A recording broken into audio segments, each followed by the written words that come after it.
and gents, this is the moment you've waited for. You've been searching in the dark, sweat soaking through the floor. And buried in your bones, there's an ache that you can't ignore. Taking your breath, still in your mind. And all that was real is left behind. Don't fight it, it's coming for you, running at you. It's only this moment, don't care what comes after. Your fever dream, can't you see it getting closer? Just surrender, cause you breathe, feel it taking over. It's fire, it's freedom, it's starting over. It's the preacher and the prophet and you're finding easy. There's something breaking in the breaker and you won't tell me all that you know. Where do you wanna go? Where it's coming all the colored lights. Where the runaways are running the night.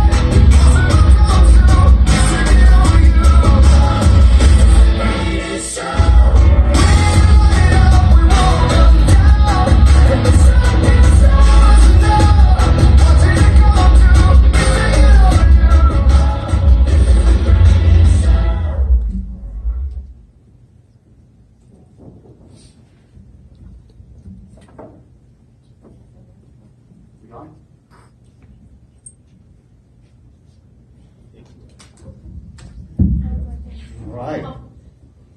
And who gives this woman away today?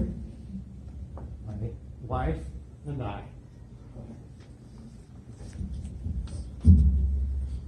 Wow. Walking in here, I saw a lot of copper. Just hoping there's not an electrical storm later.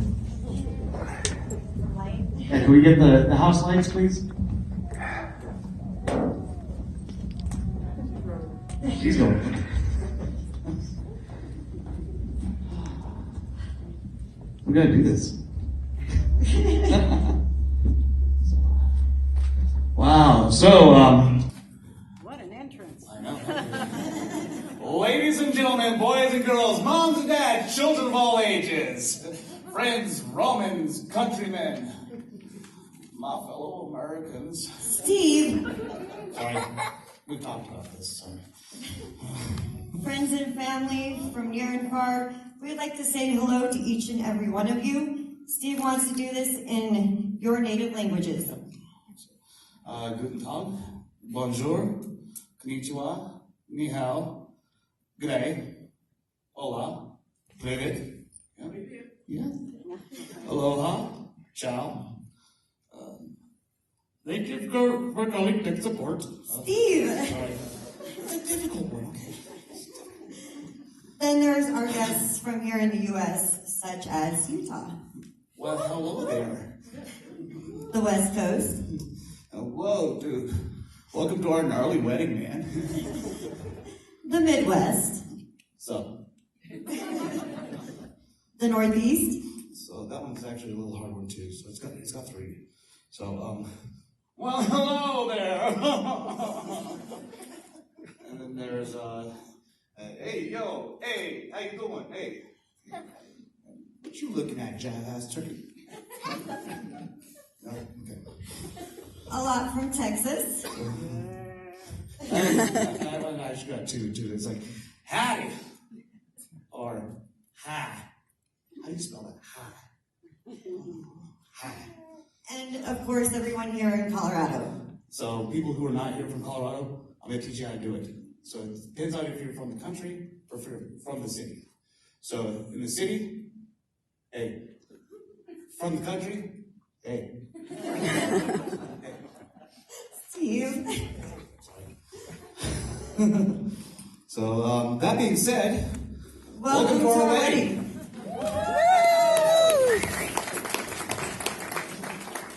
Or as some of you have said, about damn time. As you may have noticed, we are a little strange. If you couldn't guess by the invitations, then the costumes and the decorations should have been a dead giveaway. Yep. And you may have also noticed something else, something missing. Generally by now, there is a magistrate or some sort of a preacher, an ordained minister up here, basically talking about the groom and the bride. Generally, they don't know anything about them. So Instead, we found the best resource to tell you about us. Us. So, according to Colorado Revised Statute 14-2-109, a marriage may be solemnized by the parties to the marriage. This means that legally we will be officiating our own wedding. So, may I start? Sure. Marriage. Marriage is what brings us together today. Steve, wrong wedding. Sorry. You want to go ahead? Okay. We would like to take you back, or we would like to start back in October of 1998. I was 15, he was 16. Steve and I had not met yet, but we were working in a haunted house together, just north of here at Park Meadows Mall in Highlands Ranch. So, because of my unique abilities with doing voices and other sounds, the director of the location put me in the middle of the haunted house. So I could interact with the customers in unique ways. I was in Frankenstein's laboratory. Because of my size and my ability to be loud, thanks Mom, he had me dressed as a witch and put me in a tree. Again, we had not met, but I could hear his barking, yelling, and other sound effects. He could hear my witch crackle and calling. Come on in, come on. Come on in. We'll wait. Oh, we just got to your part. We really did. So, working in the haunted house, but 1 year before this, I actually injured my back falling out of that guy's Jeep. Hi, Darren. We had breaks throughout the night at the haunted house. During one of them, a friend said, his friend's backer. It was Steve. And I said, I didn't have any painkillers or anything with me, but if you would like a back rub, I'll give him one. And he said yes, and that's how it began.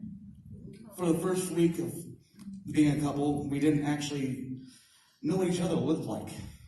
We were in haunted house makeup, and when we finally saw each other without makeup, I was like, she's cute. He's handsome with his long hair being all Yeah. bad boy. So the next week, some friends and I were going to the release of The Bride of Chucky. I was off, but Melanie had to work that night. I picked her up after her shift, and we went to the late showing. I was still in my haunted house makeup, but none of his friends cared. It was kind of fitting going to a horror movie, but there was a problem. The movie was rated R, and we were underage. So the only one of us old enough to buy a ticket, that guy,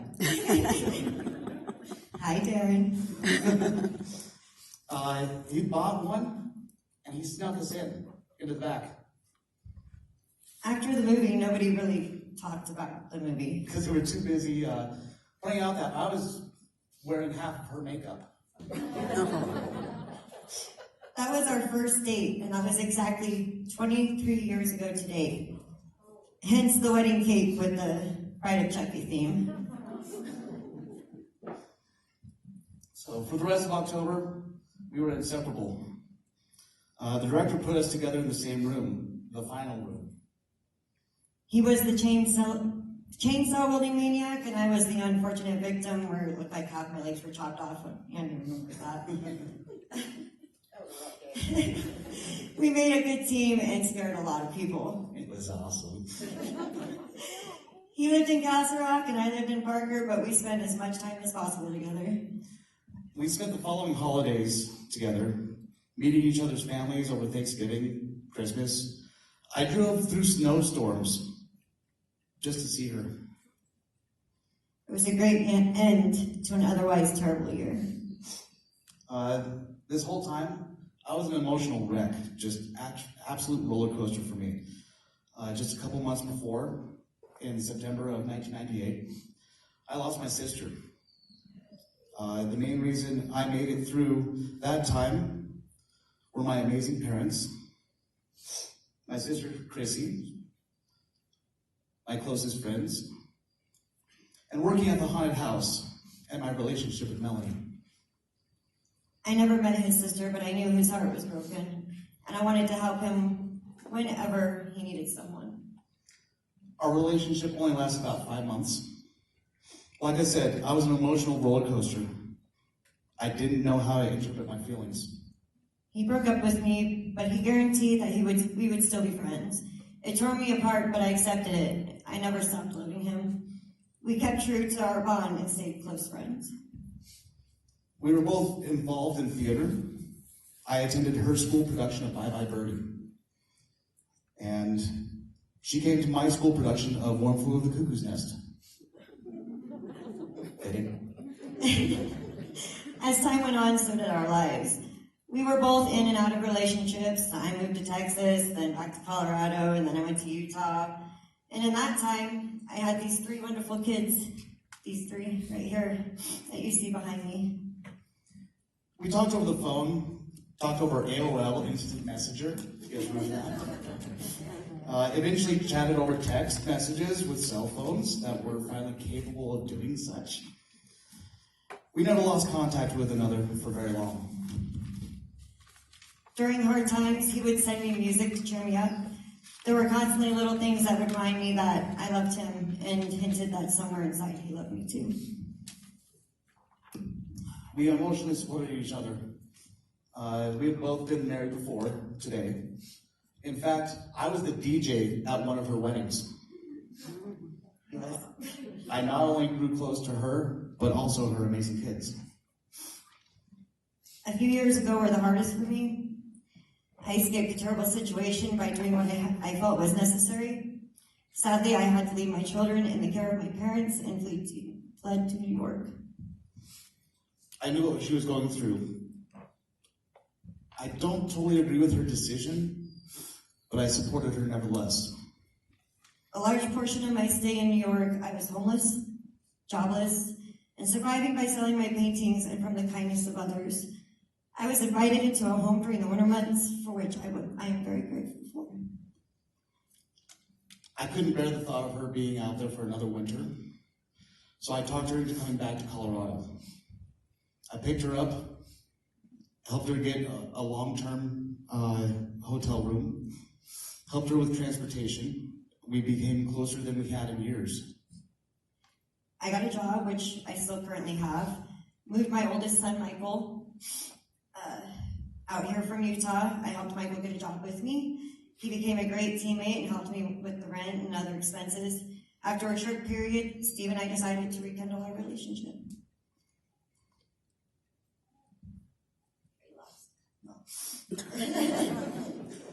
Living at the hotel is not cheap. In fact, it gets to be very expensive. Yep. You know. Don't feel the tax after, okay? No, you're part of this. I know. Also paying for the hotel weekly. We were constantly afraid that for any reason or no reason at all, she and Michael would be kicked out. I was in the process of buying a car from Steve and his parents. I made payments from each of my paychecks. I am the kind of person that prefers to pay my debts on time and in person. One time while making one of my payments, Steve's parents were nice enough to invite me and Michael to move in with them. I was shocked by this offer, but very happy to say the least. They saw a spark and happiness between us long before most others did, including ourselves. This propelled our relationship a lot faster than I was expecting. Michael and I moved in. Steve's family immediately made us feel welcome and made us feel like part of their family. I kept in contact with my parents and my other 2 kids, always updating them on my life. They could all hear the happiness in my voice that had been missing. Her parents, Mike and Deb, came to visit from Utah. They finally met my parents, which I was nervous about. If you know my family, you'd understand. But to my relief, it was actually a really good introduction. While they were here, we had a nice sit-down chat with my parents, just hanging out, talking about our future, that kind of stuff. At one point, my mom blurted out, "So when are you 2 get married?" I was stunned. She said it very matter-of-factly, like it was bottled up inside of her, and that cork had to, at some point, go. We had thought about it, occasionally mentioned it, but nothing seriously. Steve looked at me, then back at her and said, "We haven't decided on a date, but we'll let you know."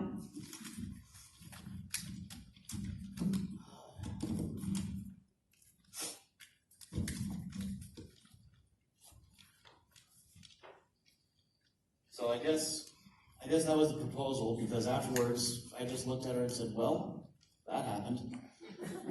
I guess we're engaged. When's the wedding?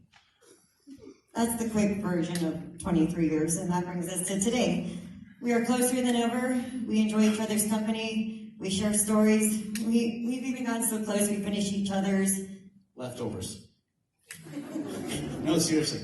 Anyone who's ever been in a relationship knows that if one person doesn't finish the meal, the other one will for them. That's teamwork. Picking up the slack, being ready to help the other if they need it, and ready for when they ask. It could be as small as helping hang a picture, to filing taxes, or even just an opinion. No matter what, they are followed by gratitude. Thank you. You're welcome. A hug, a celebratory high five. Nailed it. Nailed it. Or a compliment. Your makeup looks great, but you're beautiful with or without it. Nailed it. Nailed it. Okay. We are a team. We call our family our pack. We do this metaphorically, and we consider ourselves wolves. We can survive as lone wolves, but we thrive with our pack. Having that mentality has brought us strength, courage, loyalty, and respect, not only for ourselves, but for each other. And her nickname is Red, or Lil Red, and she calls me her beastie. Wolves are icons in our lives that will continue to help us be better. It is less likely to be pulled down by the wolves if you are the wolves. The Arndt family, they're the bears. We call Don and Chuck Mama Bear and Papa Bear. We consider them family and part of our pack.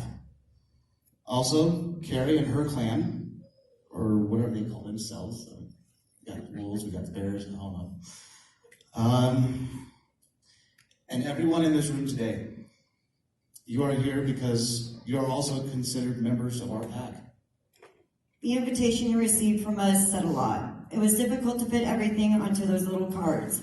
In fact, there was something that was not on them. It should have said, if you are reading this card, you are family, and we love you. But hopefully you already knew that before you read them. I hope so, yes.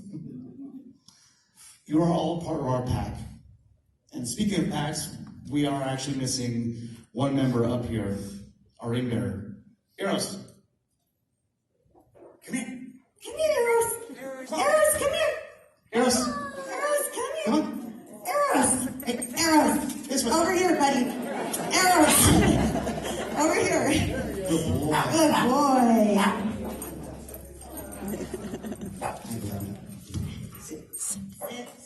Sit. Eros, sit. Eros, sit. I know. I know, I'm excited so much for you. All right. So, and if you hadn't guessed by now, we actually wrote everything. And we even wrote our own vows.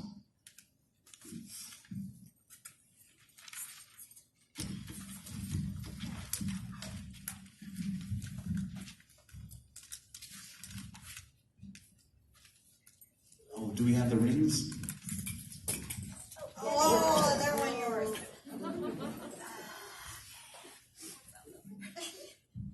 It's okay. Thank you.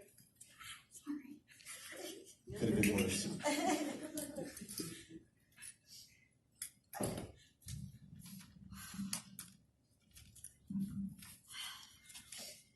Stephen, it took me a long time to think of how to compress 23 years of emotions and thoughts into vows. From the minute I met you, I felt a spark that I had never felt before.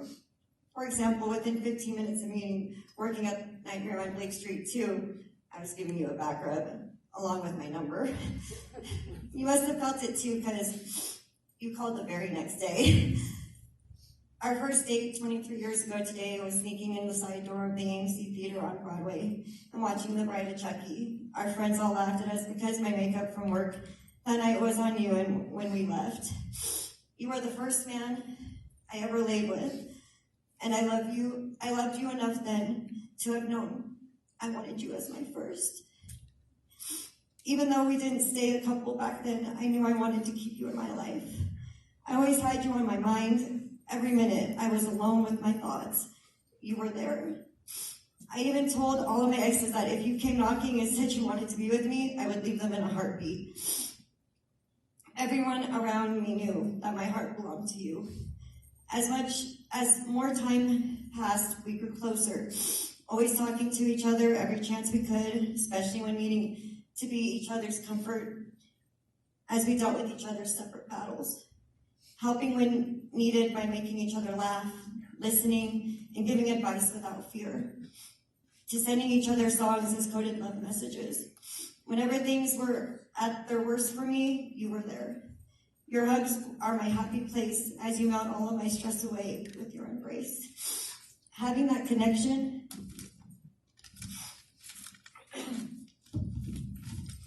with you is the most amazing thing in the universe. Sorry.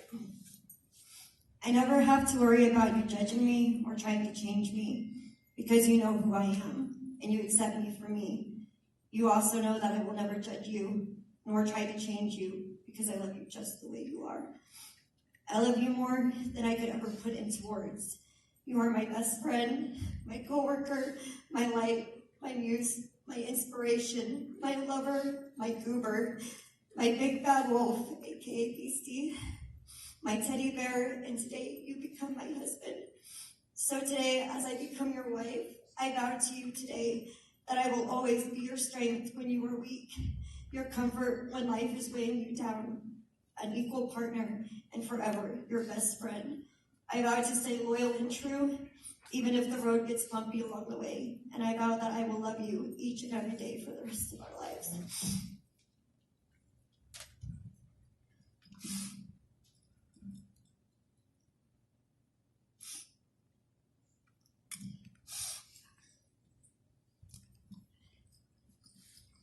So I do have notes.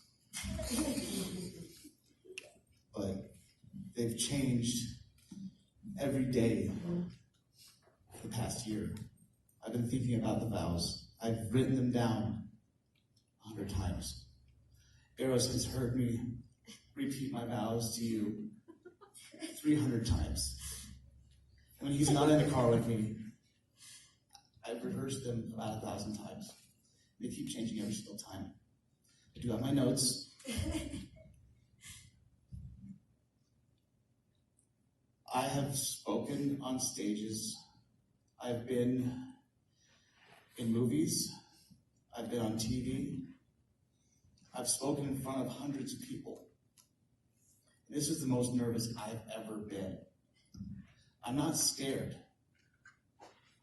I'm nervous because I want you to be as happy for the rest of our lives, as happy as you have made me every single day that I've known you and that we've talked, that we've been together. We've gone through a lot together throughout the years. We've gone through a lot together throughout the last week. We've gone through everything from sleep deprivation to stress to hunger, just trying to prepare for today. We have not fought throughout any of that. I never want to fight with you. I want you to be happy as I want to be happy. You are my teammate. We've talked about this. You are my teammate. And I'm sorry. I'm sorry that 23 years ago, I was stupid. I did not know how to handle my emotions. I did not know how to handle my feelings. 23 years ago, I was thinking with my head instead of my heart. I did not know what it felt to be loved by somebody more than you love yourself. I was scared, and I'm sorry. Don't have to say sorry, baby. But out of that, we're here. We're friends, best friends, soon to be family. I've always considered you family, but it's got to be legal. And like you said, 23 years of friendship and a life together. I know how that feels, but I do not know how to put it into words. Because again, that is between thinking with your head and thinking with your heart. So I thought about your kids. I thought I needed help with this. This is where my notes come in.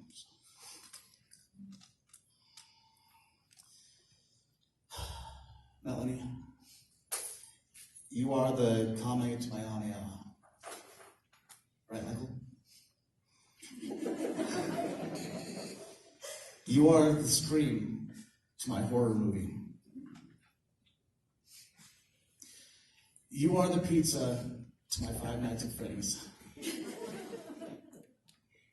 You are beautiful. You're wonderful. You're hardworking. You are dedicated to your family.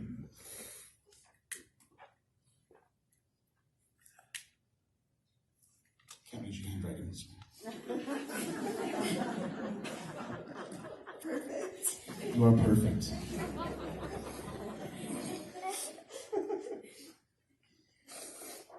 You are not just perfect through my eyes. You are perfect for me.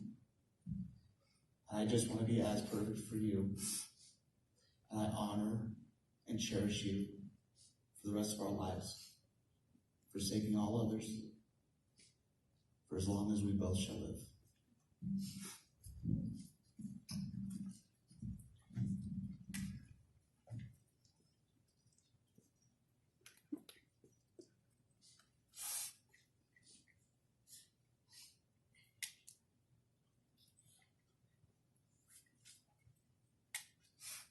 I'll get it.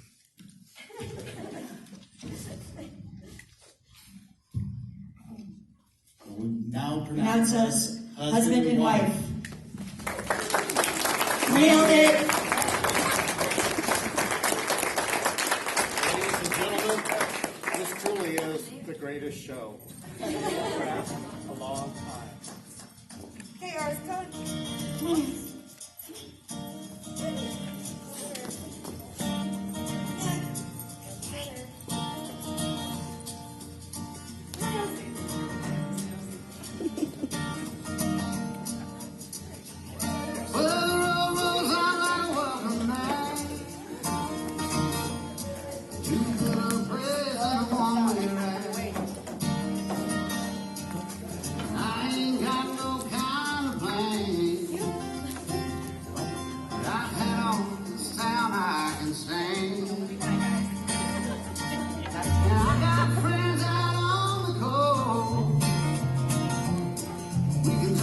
Water